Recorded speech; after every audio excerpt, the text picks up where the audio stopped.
It's really hard to beat commercial green waste compost like this that I have put on the asparagus and the rhubarb a couple of days ago. Being weed free, it's an excellent product to actually put on the surface of the soil and know that you're actually suppressing weeds rather than encouraging them, and that it's going to feed the soil, and you can plant directly into it, as I often do with carrots and other seeds. Even, you know, going straight in will work really well. But this is a product which takes a little bit of design and effort to make.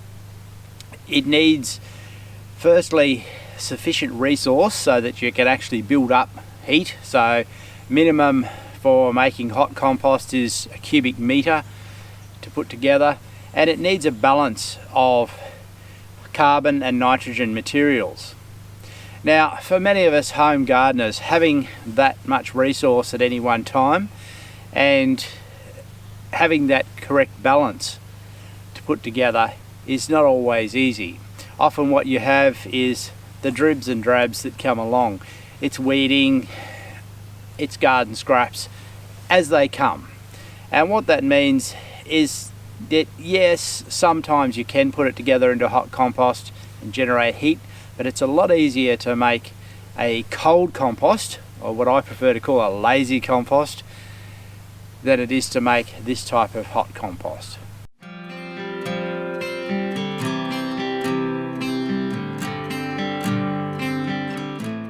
The downside, of course, of a cold compost is that you're not killing the weed seed, and that means that you can have quite a bit of seed that is very viable in the product. So you need to be a little bit careful how you actually utilize it in your garden. So this here is my cold composting area. I have 3 bays. Now, if I was doing hot composting, I would be filling one set ready to go and then rotating through, and the last one would be the finished compost that you would be utilizing. But because this is lazy compost, what I am doing is actually filling a bay and then leaving it to naturally decompose over time, then coming back and emptying it. Once it's emptied, I then start filling that bay. So it's a cycle that runs through the 3 of them quite successfully. So what's going into it? Let's have a look. Looking here at the surface, you'll see it's a real mix of ingredients, and basically they are laid down without any particular thought. There's kitchen scraps that have come in of all kinds, including eggshells and citrus that you would say are not acceptable for worm farms. And there's weeding. There was, I think, some leaf litter that went on a couple of days ago. Yes, if we come down here, we'll see there's some leaf litter. And if we dig down further, what we're going to see, more weeds. Look, I was rhubarb that I was digging out, working with. Now, there is some warmth in here, and I can feel some warmth because there's been quite a bit added in the last few days, and it is somewhat layered, so it is warm. It is not hot, definitely not hot enough to kill any seeds. Now, what is down in here though, this is our friends that are working and doing the job for us, is lots and lots of soil life. And I'll bring the camera in so that you can actually see. You come in here, hopefully you can see the worms that are working in there. These worms that are actually doing the job that I would otherwise do in turning compost. And as we dig down in further, you'll see lots and lots of worms in here. Now, it's not that I've introduced worms as a worm farm, but they have come naturally to live in this, to feed on it, and they love it and breed in it. And they do that job of turning this back into soil really well.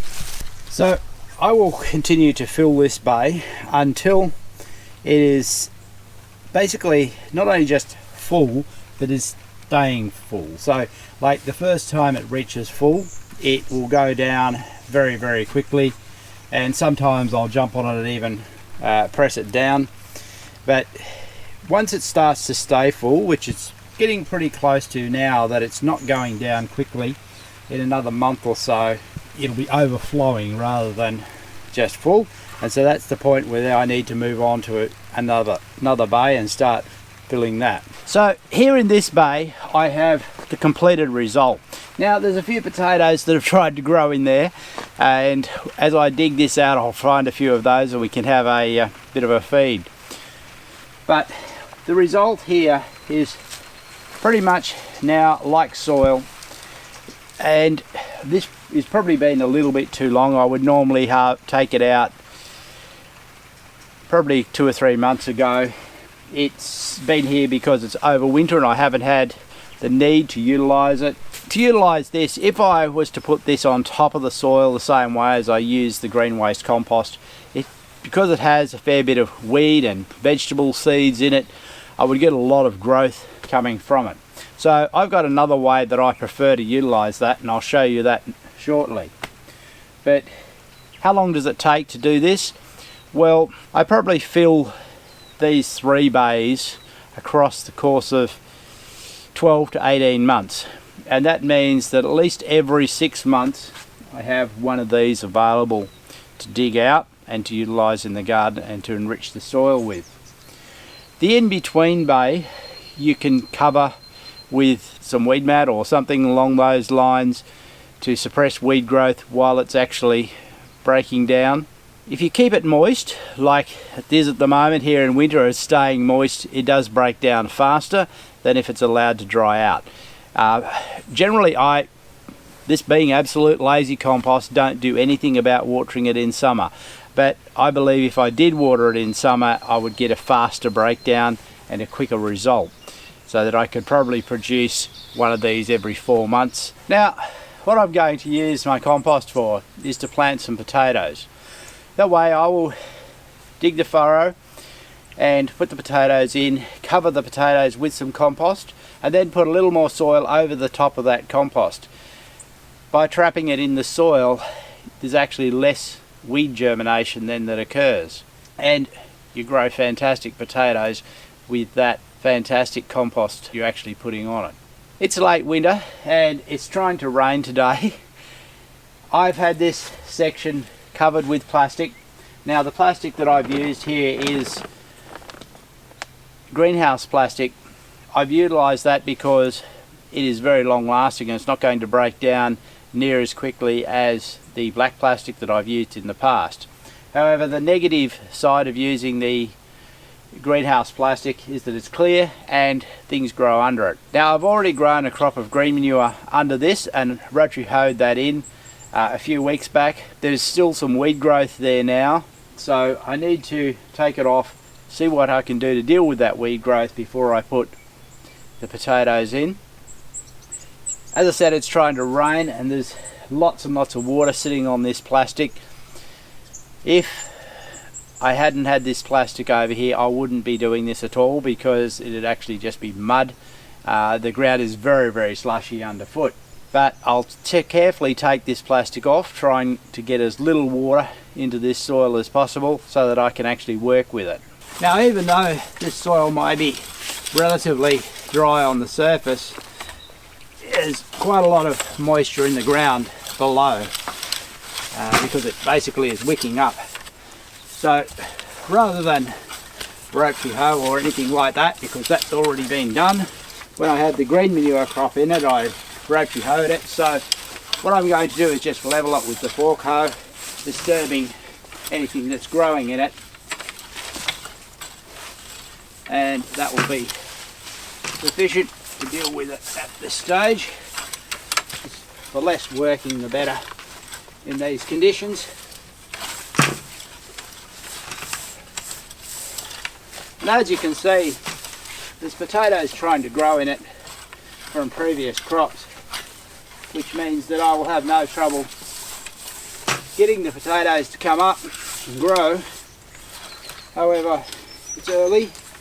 We would still have at least 6 weeks potential frost, so I will cover them with the plastic to get them up. and grow them under essentially greenhouse conditions for a few weeks.